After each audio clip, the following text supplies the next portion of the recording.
नमस्कार मित्रों, स्वागत है आपका। जैसा कि आप जानते हैं कि हम आपके समक्ष पिछले कुछ समय से हिंदी साहित्य के पाठ्यक्रम में संकलित कहानियों को आपके समक्ष बता रहे हैं।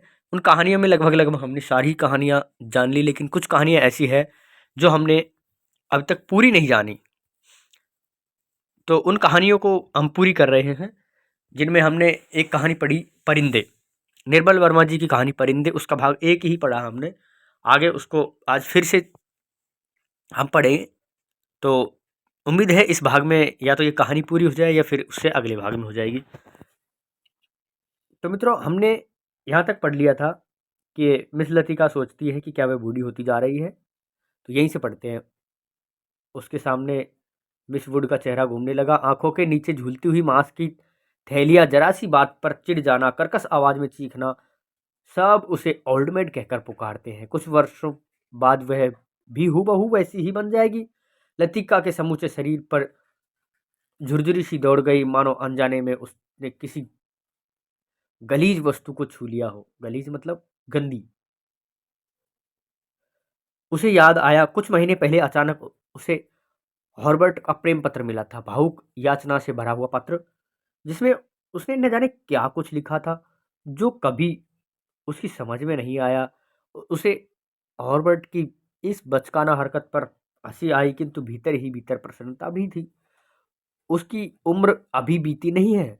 अब भी वह दूसरे को अपनी ओर आकर्षित कर सकती है। हॉर्बर्ट का पत्र पढ़कर उसे क्रोध नहीं आया, आई थी केवल ममता। वह चाहती तो उसकी गलतफहमी को दूर करने में देर नहीं लगती, किंतु शक्ति उसे रोकती है। उसके कारण अपने पर विश्वास रहता है। अपने सुख का भ्रम मानो हॉर्बर्ट की गलतफहमी से जुड़ा है। हॉर्बर्ट की क्यों, वह क्या किसी को चाह सकेगी उसी अनुभूति के संग जो अब नहीं रही, जो छाया सी उस पर मंडराती रहती है, स्वयं न मिटती की है, न उसे मुक्त दे पाती है। उसे लगता है बादलों का झुरमुट फिर उसके मस्तिष्क पर धीरे धीरे छाने लगा। उसकी टांगों पर निर्जीव शिथिल हो गई। उसकी टांगें फिर निर्जीव शिथिल हो गई। वह झटके से उठ खड़ी हुई। डॉक्टर, माफ करना, मुझे बहुत थकान सी लग रही है। बिना वाक्य पूरा किए ही वह चल गई। कुछ देर तक टेरेस पर निस्तब्धता छाई रही। मोमबत्ती बुझने लगी थी। डॉक्टर मुखर्जी के सिगार का नया कस लिया। सब लड़कियां एक जैसी होती है, बेवकूफ और सेंटिमेंटल। हॉर्बर्ट की उंगलियों का दबाव पियानो पर ढीला पड़ता गया। अंतिम सुरों की झिझकी सी गूंज कुछ क्षणों तक हवाओं में तैरती रही। डॉक्टर, आपको मालूम है मिस लतिका का व्यवहार पिछले कुछ अरसे से अजीब सा लग रहा है। हॉर्बर्ट के स्वर में लापरवाही का भाव था। वह नहीं चाहता था कि डॉक्टर को लतिका के प्रति उसकी भावनाओं को आभास मात्र भी मिल सके। जिस कोमल अनुभूति को वह इतना समय से समझौता आया है, डॉक्टर उसे हंसी एक ठाके में उपहास्यास्पद बना देगा। क्या तुम नियति में विश्वास करते हो, हॉर्बर्ट? डॉक्टर ने कहा। हॉर्बर्ट दम रो के प्रतीक्षा करता रहा। वह जानता था कि कोई भी बात कहने के से पहले डॉक्टर का फिलोसोफाइज करने की आदत थी। डॉक्टर टेरेस के जंगल से टकराकर सटकर सॉरी जंगल से सटकर खड़ा हो गया। फीकी सी हंसी फीकी सी चांदनी में चीड़ के पेड़ों की छायाएं लॉन पर गिर रही थी।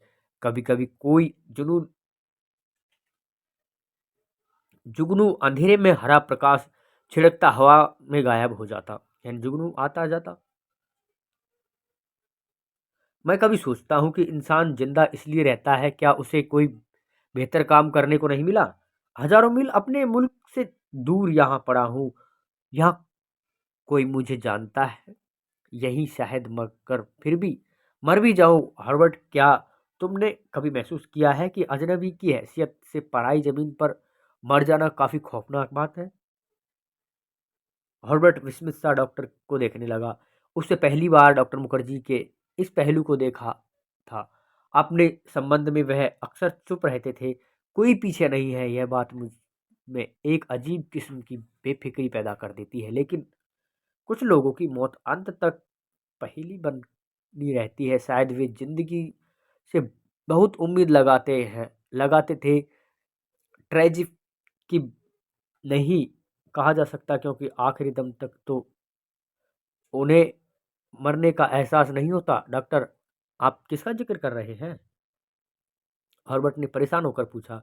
डॉक्टर कुछ देर तक चुपचाप सिगार पीता रहा, फिर मुड़कर वह मोमबत्तियों की बुझती हुई लौ को देखने लगा। तुम्हें मालूम है, किसी समय लतिका बिलानागा क्लब जाया करती थी। ग्रीश नेगी से उसका परिचय वही हुआ था। कश्मीर जाने से एक रात पहले उसने मुझसे सब कुछ बता दिया था। मैं अब तक लतिका से उस मुलाकात के बारे में कुछ नहीं कह सकूंगा, किंतु उस रात कौन जानता था कि वह वापस नहीं लौटेगा। और अब क्या फर्क पड़ता है? Let the dad die. Doctor की सूखी सर्द हंसी में खोखली सी शून्यता भरी थी। कौन गिरीश नेगी? कुमायूं रेजिमेंट में कैप्टन था। डॉक्टर, क्या लतिका हॉर्बर्ट से कुछ आगे नहीं कहा? याद आया वह पत्र जो उसने लतिका को भेजा था। कितना अर्थहीन, उपहास्यास्पद, जैसे उसे एक एक शब्द उसके दिल को कचोट रहा हो। उसने धीरे से पियानो पर सिर टिका लिया। लतिका ने उसे क्यों नहीं बताया? क्या वह इसके योग्य भी नहीं था? लतिका, वह तो बच्ची है, पागल। मरने वाले के संग खुद थोड़े ही मरा करते हैं। कुछ देर तक चुप रहकर डॉक्टर ने अपने प्रश्न को फिर दोहराया, लेकिन हॉर्बर्ट, क्या तुम नियति पर विश्वास करते हो? हवा के हल्के से झोंके से मोमबत्तियों एक बार फिर प्रज्वलित होकर बुझ गई। टेरेस पर हॉर्बर्ट और डॉक्टर अंधेरे में एक दूसरे का चेहरा नहीं देख पा रहे थे, फिर भी वे एक दूसरे की ओर देख रहे थे। कॉन्वेंट स्कूल से कुछ दूर मैदान में बहते पहाड़ी नाले का स्वर आ रहा था। अब बहुत देर बाद कुमायूं रेजिमेंट का बिगुल सुनाई दिया तो हॉर्बर्ट हड़बड़ा कर खड़ा हो गया। अच्छा, चलता हूँ doctor, good night. Good night Herbert, मुझे माफ करना, मैं सिगार खत्म करके उठूंगा। सुबह बदली छाई थी। लतिका के खिड़की खोलते ही धुंध का गुब्बारा सा भीतर घुस आया, जैसे रात भर दीवार के सहारे सर्दी से में ठिठुरता हुआ वह भीतर आने की प्रतीक्षा कर रहा हो। स्कूल से ऊपर चैपल जाने वाली सड़क बादलों में छिप गई थी। केवल चैपल का क्रॉस धुंध के पर्दे पर एक दूसरे को काटती हुई पेंसिल की रेखाओं से दिखाई देता था। लतिका ने खिड़की से आंखें हटाई तो देखा करीमुद्दीन चाय की ट्रे लिए खड़ा है। करीमुद्दीन मिलिट्री में अर्दली रह चुका है, इसलिए ट्रे मेज पर रखकर अटेंशन की मुद्रा में खड़ा हो गया। लतिका झटके से उठ बैठी। सुबह के आलस करने के कितनी बार जगा कर वह सो चुकी थी। अपनी खिसियाहट मिटाने के लिए लतिका ने कहा, बड़ी सर्दी है आज, बिस्तर छोड़ने को जी नहीं चाहता। अजी मेम साहब, अभी सर्दी क्या आई है? बड़े दिनों में देखना कैसे दांत खटाते हैं। करीमुद्दीन अपने हाथों को बगल में डाले हुए इस तरह सिकुड़ गया जैसे उन दिनों की कल्पना मात्र से उसे जाड़ा लगना शुरू हो गया हो। गंजे सिर पर दोनों तरफ से उसके बाल खिजाब लगाने से कत्थई रंग के भूरे हो गए थे। बात चाहे किसी विषय पर हो रही हो, वह हमेशा खींचातान करके उसे ऐसे क्षेत्र में घसीट लाता था जहां वह बेझिझक अपने विचारों को प्रकट कर सके। एक दफा तो लगातार इतनी बर्फ गिरी थी कि बुआली से लेकर डाक बंगले तक सारी सड़कें जाम हो गई थी। इतनी बर्फ थी मेम साहब कि पेड़ों की टहनियां तक सिकुड़ कर तनों में लिपट गई थी। बिल्कुल ऐसे। करीमुद्दीन नीचे झुककर मुर्गा सा बन गया। कब की बात है? लतिका ने पूछा।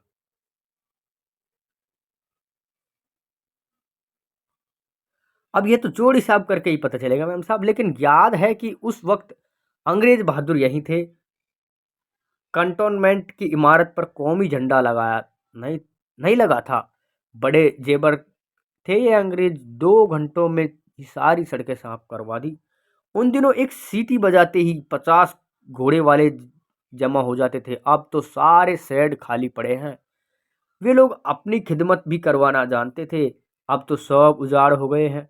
करीमुद्दीन उदास भाव से बाहर देखने लगा। आज यह पहली बार नहीं है कि जब लतिका करीमुद्दीन से उन दिनों की बात सुन रही थी। जब अंग्रेज बहादुर ने इस स्थान को स्वर्ग बना रखा था। आप छुट्टियों में इस साल भी यहीं रहेगी मेम साहब? दिखता तो कुछ ऐसा ही है करीमुद्दीन, तुम्हें फिर तंग होना पड़ेगा। क्या कहती है मेम साहब, अपने रहने से हमारा भी मन लगा जाता है, वरना छुट्टियों में तो हम यहाँ लौटते हैं। तुम जरा मिस्त्री से कह देना कि इस कमरे की छत की मरम्मत करा जाए। पिछले साल बर्फ का पानी दरारों में टपकता रहा। लतिका को याद आया कि पिछली सर्दियों में जब बर्फ गिरी थी तो उसे पानी से बचने के लिए रात भर कमरे के कोने में सिमट कर सोना पड़ता था। करीमुद्दीन चाय की ट्रे उठाता हुआ बोला, हॉर्बर्ट साहब तो शायद कल ही चले जाएंगे। कल रात उनकी तबीयत फिर खराब हो गई। आधी रात के वक्त मुझे जगाने आए थे, कहते थे छाती में तकलीफ है, उन्हें यह मौसम रास नहीं आता। कह रहे थे लड़कियों की बस में वे भी कल चले जाएंगे। करीमुद्दीन दरवाजा बंद करके चला गया। लतिका की इच्छा हुई कि हॉर्बर्ट के कमरे में जाकर उनकी तबीयत की पूछताछ कराए, किंतु फिर न जाने क्या स्लीपर पैरों में टंगे रहे और वह खिड़की के बाहर बादलों को उड़ता देखती ही रही। हॉर्बर्ट का चेहरा जब उसे देखकर सहमा सा दयनीय हो जाता है, तब लगता है कि वह अपनी मूक निरीह याचना में उसे कोस रहा है। न वह उसकी गलतफहमी को दूर करने का प्रयत्न कर पाती, न उसे अपनी व्यवस्था की सफाई देखने का साहस होता।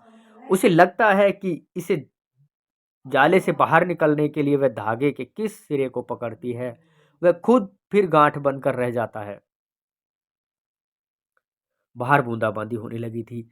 कमरे की टीन की छत खट खट बोलने लगी। लतिका पलंग से उठकर खड़ी हुई, बिस्तर को तहाकर बिछाया, फिर पैरों में स्लीपरों को घसीटती हुई वह बड़े आईने तक आई और सामने स्टूल पर बैठकर बालों को खोलने लगी, किंतु कुछ देर तक कंघी बालों में ही उलझती रही और वह गुमसुम हो ही शीशे में अपने चेहरा ताकती रही। करीमुद्दीन को यह कहना याद ही नहीं रहा कि धीरे धीरे आग जलाने की लकड़ियां जमा कर ले। इन दिनों सस्ते दामों पर सूखी लकड़ियां मिल जाती है। पिछले साल तो कमरा धुएं से भर जाता था, जिसे कारण कपकपाते जाड़ों में भी उसे खिड़की खोलकर ही सोना। आईने में लतिका ने अपना चेहरा देखा। वह मुस्कुरा रही थी। पिछले साल अपने कमरे की सीलन और ठंड से बचने के लिए वह कभी कभार मिस वुड के खाली कमरे में चोरी चुपके सोने चली जाया करती थी। मिस वुड का कमरा बिना आग के बार भी गर्म रहा करता था। उनके गदोले सोफे पर लेटते ही आंख लग जाती थी।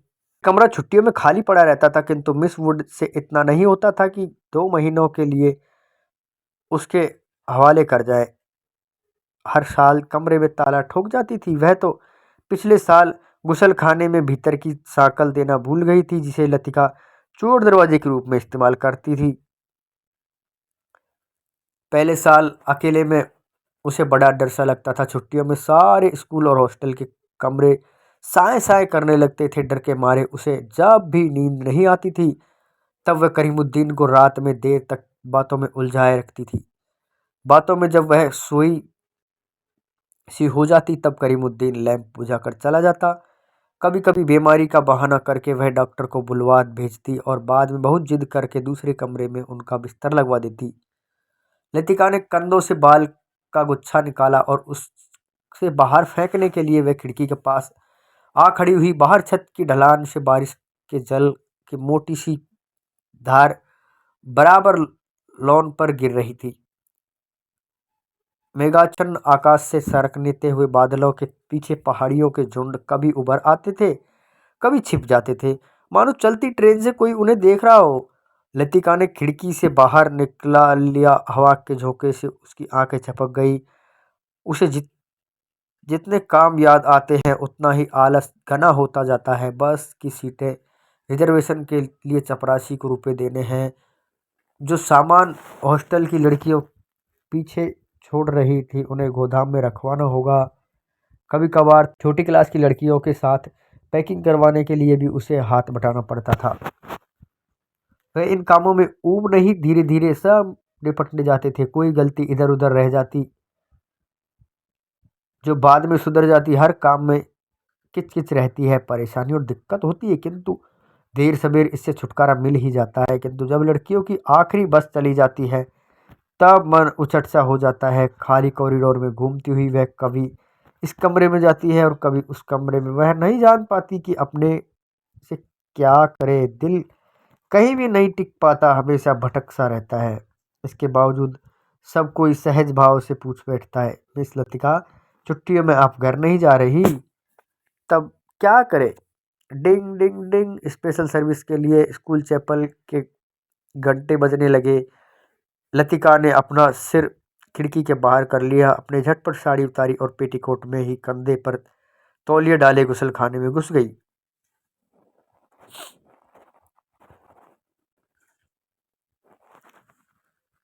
लेफ्ट राइट, कांटोनमेंट में जाने वाली पक्की सड़क पर चार चार की पंक्ति में कुमायूं रेजिमेंट के सिपाहियों को एक टुकड़ी मार्च कर रही थी। फौजी बूटों की भारी और खुरदरी आवाजें स्कूल चैपलों की दीवारों से टकराकर भीतर प्रेयर हॉल में गूंज रही थी। प्रार्थना सभा ब्लेसड और द मीक फादर एलमंड एक एक शब्द चबाते हुए खराते स्वर में सरमन ऑफ द माउंट पढ़ रहे थे।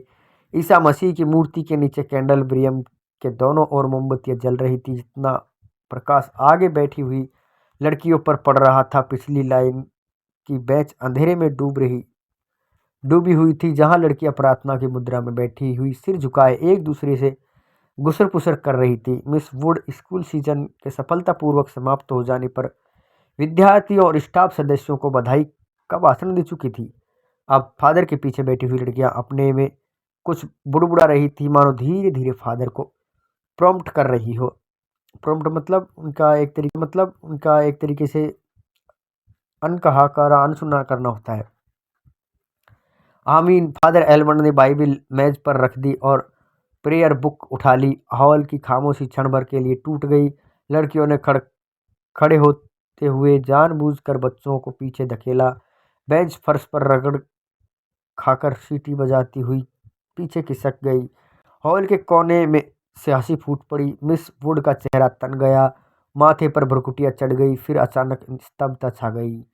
हॉल के उस घुटे हुए धुंधले में फादर का तीखा फटा हुआ स्वर सुनाई देने लगा। Jesus said, I am the light of the world, the that followeth me not walk in डोनेटर्स but shall have the light of the light. मित्रों, इस कहानी में आप पढ़ेंगे तो आपको भी अपने कॉलेज के दिन, अपने स्कूल के दिन याद आ जाएंगे। इस कहानी में जैसा हो रहा है बिल्कुल उसी तरह हमारी महाविद्यालय में होता था। डॉक्टर मुखर्जी के ऊब और अकुलाहट से भरी हुई जम्हाई ली, कब यह किस्सा खत्म होगा? उसने इतने से ऊंगे स्वर में लतिका से पूछा कि वह सकुचाकर दूसरी ओर देखने लगी। स्पेशल सर्विस के समय डॉक्टर मुखर्जी के होठों पर व्यंग्यात्मक मुस्कान खेलती रही और वह धीरे धीरे अपनी मूछों को खींचता रहा। फादर एडमंड की वेशभूषा देखकर लतिका के दिल में गुदगुदी सी दौड़ गई। जब वह छोटी थी तो अक्सर यह बात सोचकर विस्मित हुआ करती थी कि क्या पादरी लोग सफेद चोगे के नीचे कुछ नहीं पहनते? अगर धोखे से वह ऊपर उठ जाए तो। देखिए मित्रों, ऐसा ऐसा ख्याल भी आता है जब बचपन में हम होते हैं तो लेफ्ट लेफ्ट लेफ्ट मार्च करते फौजी बूट चैपल से दूर होते जा रहे थे। केवल उनकी गूंजे आवाज शेष हो रही थी। ठीक नंबर 117, फादर ने प्रार्थना पुस्तक खोलते हुए कहा। हॉल की प्रत्येक लड़की डेस्क पर रखी हुई हेम बुक खोल ली। पन्नों के पलटने की खड़खड़ाहट फिसलती एक दूसरे सिर तक फैल गई। आगे की बेंच से उठकर हॉर्बर्ट पियानो के सामने स्टूल पर बैठ गया। संगीत शिक्षक होने के कारण एक साल स्पेशल सर्विस के अवसर पर उसे कॉयर के संग पियानो बजाना पड़ता था। रॉबर्ट ने अपने रुमाल से नाक साफ की। अपनी घबराहट छिपाने के लिए हॉर्बर्ट हमेशा ऐसा ही किया करता था। कनखियों से हॉल की ओर देखते हुए उसने कांपते हाथ से हेम बुक खोली। लीड काइमडली लाइट, लाइन है ये, लीड काइमडली लाइट। पियानो के सुर दबे झिझकते से मिलते लगे। घने बालों से ढकी हॉर्बर्ट की लंबी पीली उंगलियां खुलने सिमटने लगी। कोयर गाने वाली लड़कियों के स्वर एक दूसरे से गुथकर कोमल स्निग्ध लहरों में बिछ गए। लतिका को लगा कि उसका जूड़ा ढीला पड़ गया है, मानो गर्दन के नीचे झूल रहा है। मिस वुड की आंख बचा लतिका ने चुपचाप बालों के में लगे क्लिपों को कसकर खींच दिया। वह बड़ा झक्किया आदमी है। सुबह मैंने हॉर्बर्ट को यहाँ आने से मना किया था, फिर भी चला आया, डॉक्टर ने कहा। लतिका को करीमुद्दीन की बात याद हो आई। रात भर हॉर्बर्ट को खांसी का दौर पड़ा था, कल जाने के लिए कह रहे थे। लतिका ने सिर टेढ़ा करके हॉर्बर्ट के चेहरे की एक झलक पाने के लिए विफल चेष्टा की। इतने पीछे से कुछ भी नहीं देख पाना असंभव था। पियानो पर सिर झुका हुआ केवल हॉर्बर्ट का सिर दिखाई देता। लीड काइंडली लाइट संगीत के सुर मानो एक ऊंची पहाड़ी से चढ़कर हाँफती हुई सांसों को आकाश की अगाध शून्यता में बिखेरते हुए नीचे उतर रहे थे। बारिश की मुलायम धूप चैपलों के लंबे चौकोर शीशों पर झलमला रही थी। उसकी एक महीन चमकीली रेखा ईसा मसीह की प्रतिमा पर तिरछी होकर गिर रही थी। मोमबत्तियों का धुआं धूप में नीली सी लकीर खींचता हुआ हवा में तिरने लगा था। पियानो के क्षणिक पोज में लतिका को पत्तों का मरम कहीं दूर अजनबी दिशा में आता हुआ सुनाई देख रहा था। एक क्षण के लिए उसे यह भ्रम हुआ कि चैपल का फीका सा अंधेरा उस छोटे से प्रेयर हॉल के चारों कोने से सिमटता हुआ उसके आसपास गिर आया, मानो कोई उसकी आंखों पर पट्टी बांधकर उसे यहाँ तक ले आया हो। अचानक उसकी दोनों आंखें खोल दी हो। उसे लगा कि जैसे मोमबत्तियों के धूमिल आलोक में कुछ भी ठोस वास्तविक न रहा। चैपल की छत, दीवारें, डेस्क पर रखा हुआ डॉक्टर का सुघड़ सुडौल हाथ और पियानो के सुर अतीत की धुंध में को भेदते हुए स्वर उस धुंध का भाग बनने जा रहे हों। पगली सी स्मृति, एक उद्भ्रांत भावना, चैपल के शीशों पर के परे पहाड़ी सूखी हवा में झुकी हुई विपिंग विलोज की कांपती टहनियां, पैरों तले चीड़ के पत्तों की धीमी सी चिर परिचित खड़ग व गिरीश एक हाथ में मिलिट्री का खाकी हैट लिए खड़ा है, चौड़े उठे हुए संबल कंधे, अपना सिर वह टिका दो तो सिमट कर खो जाएगा। चार्ल्स वॉरियर नाम उसने रखा था। वह झेप कर हंसने लगता है। तुम्हें आर्मी से किसने चुन लिया? मेजर बन गए हो, लेकिन लड़कियों से भी गए बीते हो। जरा सी बात पर चेहरा लाल हो जाता है। यह सब वह कहती नहीं, सिर्फ सोचती भर थी। सोचा था कहूंगी, वह फिर नहीं आया। बरुन्स लाल फुल। मित्रों, इस भाग में इतना ही जानेंगे। यहाँ से गिरीश और लतिका की प्रेम कहानी थोड़ी शुरू होती है। तो अगले भाग में हम इस प्रेम कहानी के बारे में जानेंगे कि क्या क्या हुआ था उनके प्रेम कहानी में और उस प्रेम कहानी का क्या अंत हुआ। कोशिश की जा रही मित्रों कि अगले भाग में लगभग यह कहानी समाप्त हो जाए। फिर भी काफ़ी लंबा वीडियो करना पड़ेगा। अभी काफ़ी लंबा वीडियो हो गया, इसलिए वीडियो स्थगित किया जाता है। नमस्कार, धन्यवाद।